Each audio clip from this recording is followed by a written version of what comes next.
40 gintong medalya ang nakuha ng mga Pinoy Jeans sa katatapos lamang International Karate Tournament sa San Juan.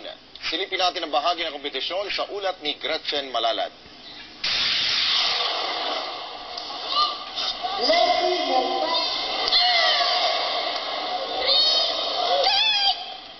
Nagtagisan ng galing ang mga karatista sa International Okazaki Cup Karate Tournament sa Savor Gym sa San Juan. Lumang dito ang mga miyembro ng Karate Club ng Pilipinas, Iran, Singapore, India at Sweden, edad 8 hanggang 50 taong gulang.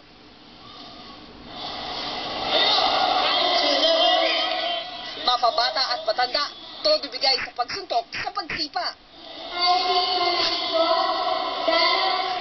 Dalawa ang kategorya, ang kata at kumite. Sa kata, pinakita ang mga malalakas na karate moves.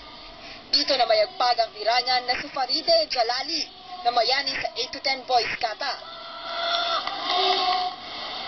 Kakaiba naman ang pinamalas ng SEA Games silver medalist ng Singapore na si Pei Yinang.